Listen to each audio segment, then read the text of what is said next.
What's up, guys? We've definitely hit a low point, a 1-3 day yesterday. Not very good. Losing weekend, run a bad losing streak here, and I'm down. I think I might be now in the red since the start of the year, which is not good. Obviously, not what you want to see. Got to turn this around. A lot of these games are just so close to being like landing on the side that you want them to. We had SMU yesterday. I mean, they were at least like covering and starting to pull ahead early in the game. Then they completely blew that, and they wound up winning and not covering, which is just great. Like, I'd rather have them just lose outright and just lose the game very definitively, but that wasn't the case. They had a really big turnover discrepancy in the game, turnover margin in the game. They had more possessions, and they still couldn't cover the spread. They still couldn't cover the spread, which is just brutal. It's ridiculous. And then Illinois, I think, was even more dominant in their game, and they also won and still didn't cover. They were losing early in the game, and they flipped it around, and they were way better in the second half. And they actually wound up with a lead. They were looking like they might win it by margin near the end. They had a big lead near the end. I think in the final 3 minutes of the game, after they got up 7 points, they didn't score again. So they had these like stretches where they just didn't score. How do you not score for the final 3 minutes and just put it away and cover the spread? But no, instead of that, it winds up going into overtime. And then they still, they obviously can't expect them to cover a pretty big number in overtime, but they had a gigantic rebound discrepancy in the game, 50-33. They had more possessions, way more free throw attempts, but they only hit 2/3 of their free throws, 20 for 30, and Nebraska was 14 for 14, and Nebraska was 12 for 28 from three, 43% from three. So that's what did it, man. Nebraska, 100% from the free throw line and 43% from three. Just absolutely ridiculous. And that allowed them to overcome just getting totally dominated on the boards and whatever else. Those games are just brutal, and the Magic were brutal too. The Magic had a nice start to the game. They were winning the game outright for a lot of the first half, and they were still within the number, like deep into the game. And then they had a terrible fourth quarter, which seems to be the case with most of my NBA plays recently, just like the Knicks the other night. The Magic had a terrible fourth quarter and got outscored in 33-24 or something like that in the fourth quarter. And if they had a somewhat better fourth quarter, they probably still would have covered. In the final minutes of that game, they were only down 8 or 9, so they could have gotten within that 7, and it did not happen. So all of those are just brutal. And then it looked like I was going to go 0-4 with the Utah Jazz looking terrible in their game, but at least one of the games actually went my way, and the Utah Jazz actually had a really outstanding finish to their game, and they wound up winning the game after they were losing by double digits earlier in the game. They completely flipped it around and won, so at least there was that, I guess. We got a win out of it, I guess. So whatever, against the Bucks. So I think really ran out of steam. Moving to today, a couple of these numbers have moved, man, since I took them just not even that long ago, like a few hours ago, basically before I went to sleep. I took some of these numbers, but you can get, I guess, at least close to some of these numbers here. I'm actually playing 3 college basketball games, so let's get into it, man. First game I'm on is going to be on Incarnate Word. Like, when am I ever going to be on Incarnate Word? I don't even know how long they've been in Division I basketball, but this is a spot where I like it. I'm taking 8.5 with Incarnate Word. It looks like the majority of the numbers are 8 out there, but not much of a difference between 8 and 8.5. That's fine. This is a fade of Southeastern Louisiana, man. This is a spot where I definitely want to go against Southeastern Louisiana. It's crazy I have 3 plays here in a small college basketball card, but I like all the spots here. This is a toad special, man. This is a really simple one here. Southeastern Louisiana just upset McNeese. I don't even know what the spread was in that game, but I think they were a pretty sizable underdog, like probably a double-digit underdog, even though they were at home against McNeese. Southeastern Louisiana is a below 500 team. McNeese was undefeated in the conference. Obviously, they're the team everybody's gunning for in the conference. McNeese, obviously, far and away the best team in this conference, in the Southland Conference.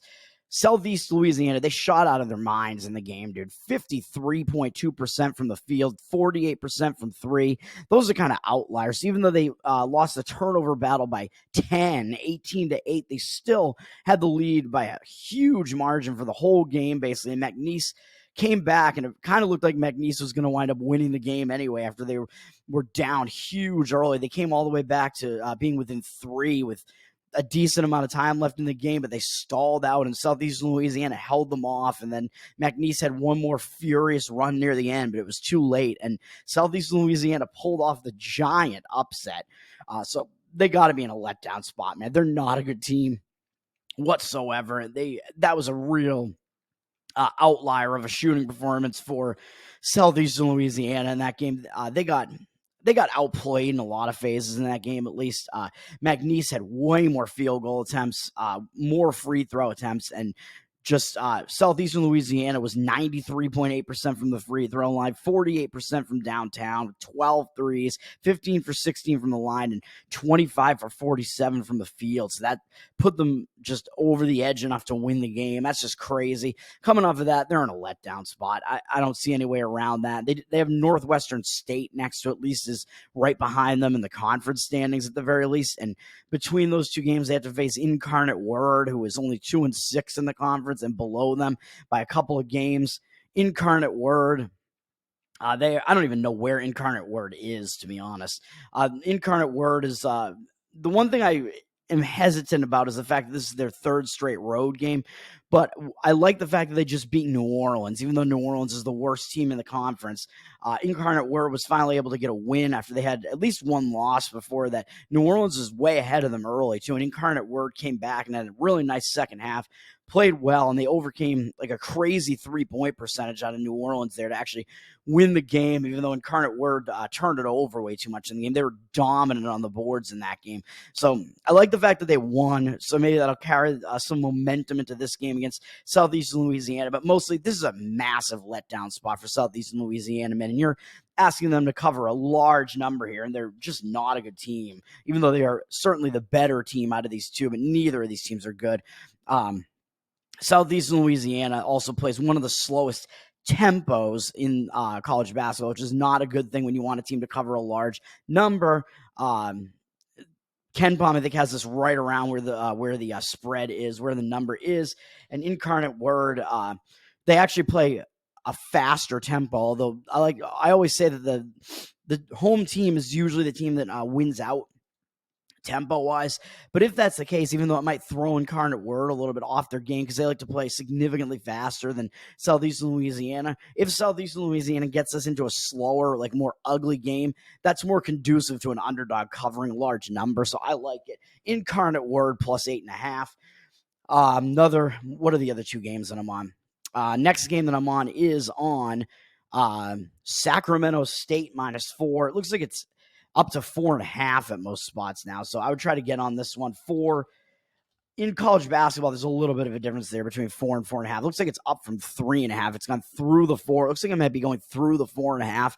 So I would try to get on this. The numbers were kind of all over the place when I saw it, but it looks like I think I still see a 4 out there, mostly 4.5. So I think it's probably still fine. KenPom, I think, might have this game around a 4, but this is going to be a fade of Idaho, dude. I was considering fading Idaho in the previous game, but they showed up again for another big game. So this is Idaho's 3rd straight road game, and this is a sandwich spot, man. Because what has Idaho done in their last 2 games?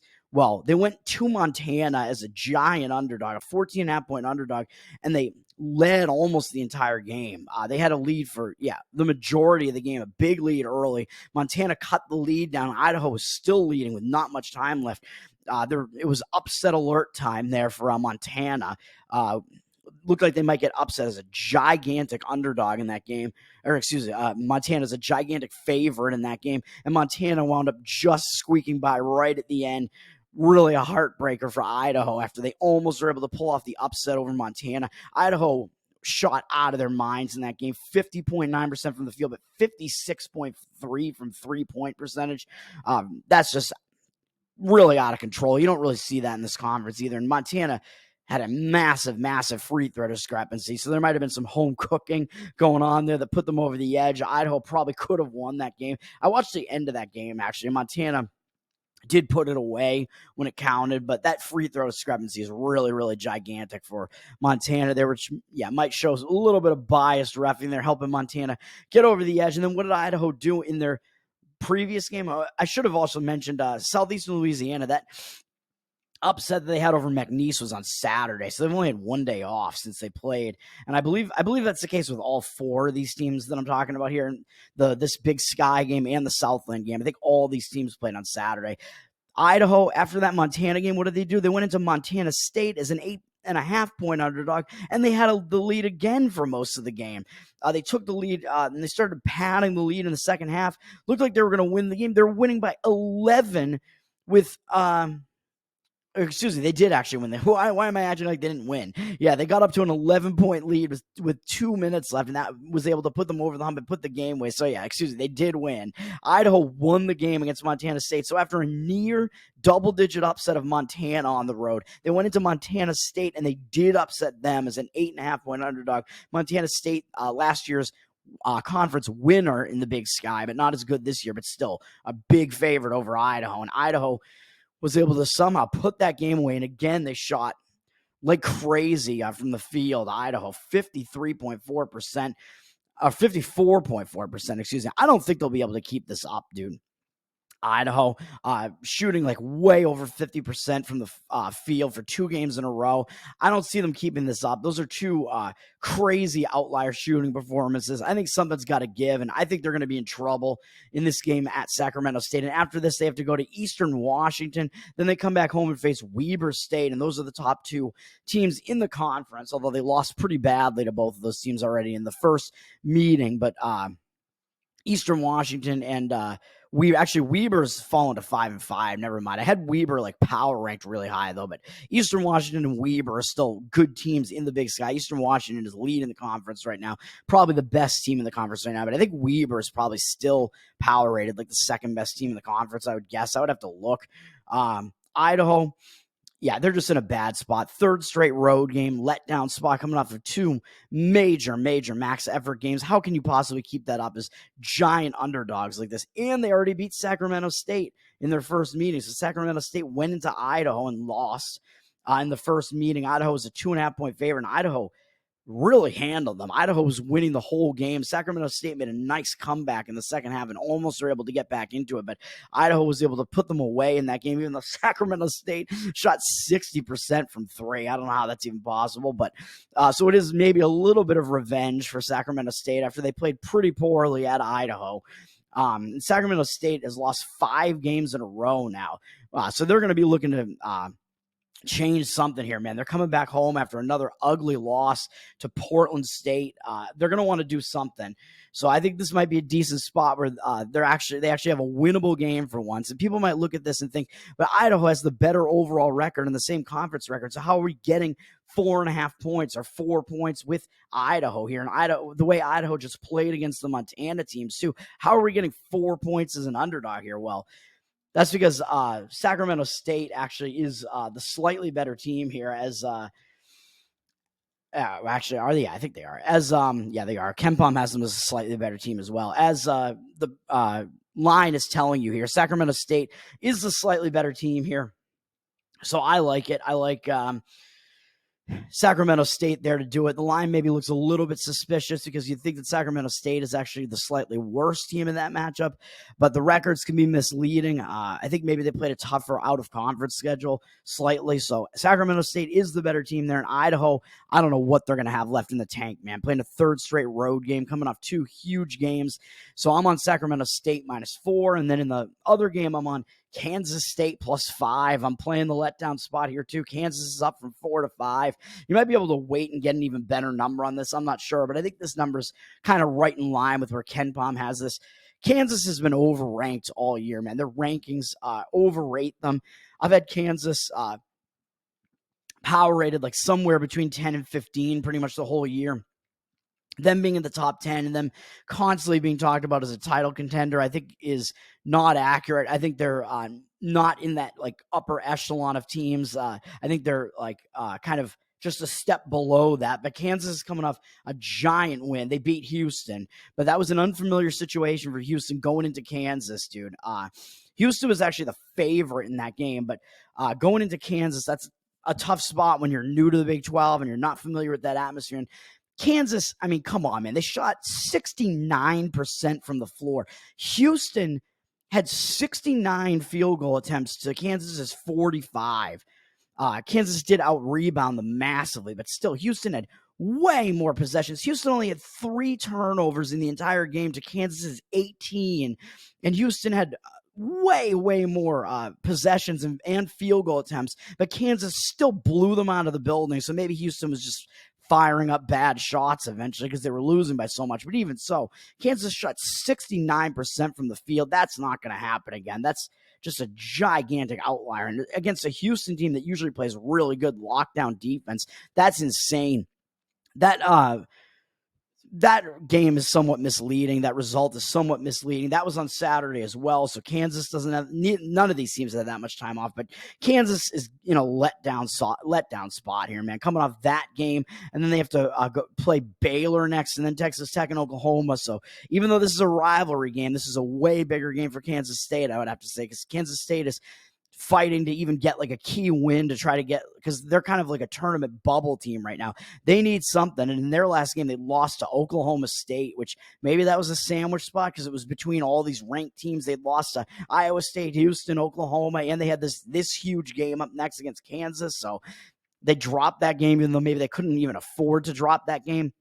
This line also looks suspicious, man. It looks maybe a little bit too easy to take Kansas after what they just did to Houston, who is an upper echelon team. But I told you some of the facts about the statistics in that game that were just really abnormal in that game. It's very odd that the score was what it was in a game where Houston had so many more possessions.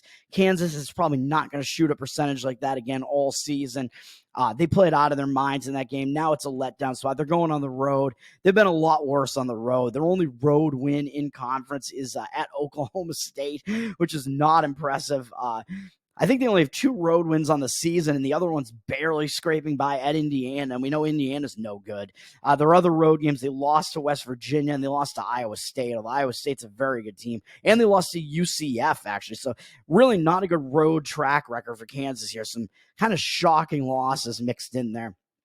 Iowa State being the one that's like pretty excusable because Iowa State's so good defensively. But this is a letdown spot and a sandwich spot for Kansas, even though it is facing their rival, Kansas State. Way bigger game for Kansas State. And Kansas State just looks awful recently. Nobody's going to want them, especially off an embarrassing loss to Oklahoma State, which is kind of inexcusable. And they had beaten Oklahoma State the first game, but Oklahoma State covered because I was on that game. But yeah, all that being said, letdown spot for Kansas there.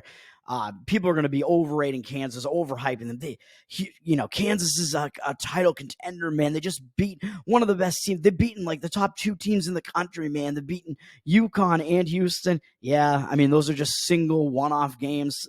Anything can happen in those games where the games are somewhat close matchup-wise.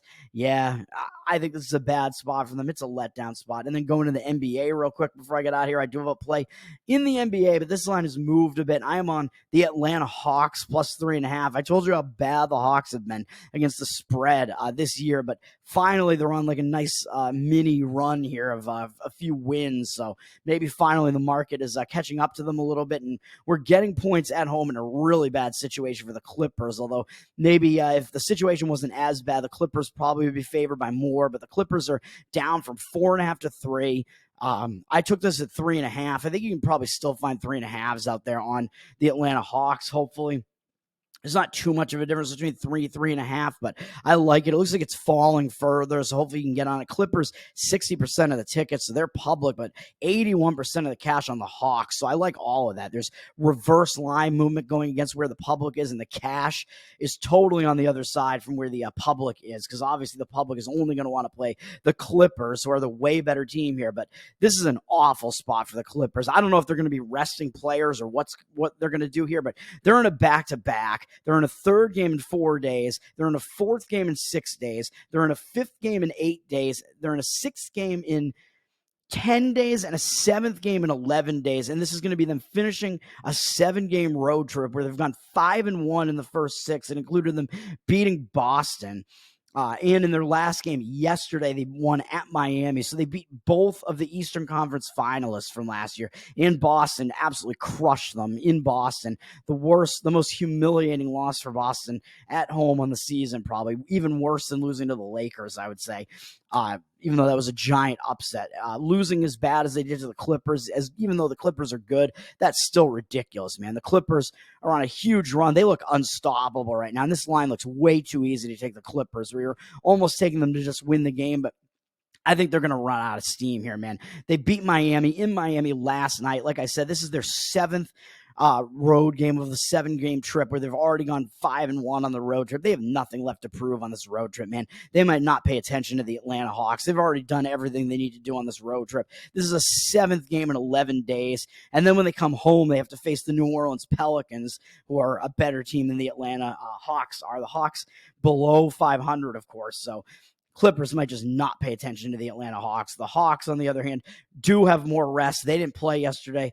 They last played on Saturday, but they did win in overtime against Golden State. So they've won 4 in a row, actually, with the last 3 being against the Lakers, Phoenix, and Golden State. So those are decent wins, but Golden State is down this year, man. And I think with one day off and with the Clippers having no rest, I think this is not a good spot at all for the Clippers. And you got to think the Hawks are going to be focused. When you have a team like the Clippers coming into your house, a team that has a lot of stars on it, one of the best teams in the NBA at this point now, since James Harden has gotten some chemistry going on with them. I think this is an awful spot for LA, and I think Atlanta's got to be focused with a team like them coming into their house. Even though Atlanta did just beat Golden State in overtime 2 days ago, they're still in the much better spot. And they are playing a 3rd game in 4 days as well, but they're playing them all at home, so they're not having to travel anywhere. They have Boston up next, that's true, but I think they're still going to want to get this win, man. Even though they've won every game on this homestand except for the first one against Dallas, I think you still got to be focused on the Clippers here, man. The spot is so bad for the Clippers. The market looks like it's in agreement with me. So that's going to do it for me, man. 4 plays today in college basketball. Incarnate Word plus 8.5. Sacramento State -4. Kansas State +5. And an NBA Atlanta Hawks plus 3.5. Those lines might be a little bit better than what they are now because the lines are moving in my direction on some of those. But it's a good indicator for me. But I just, the way when I do these videos in the morning, man, it's just you can't quite get to like the best of those numbers sometimes. So I apologize for that. But hopefully the info is good and whatever else. And if you want to tail, the numbers aren't that much different right now. So have a good day, man. It's start to the week. We got to turn this around. We got to have a good Monday. Peace.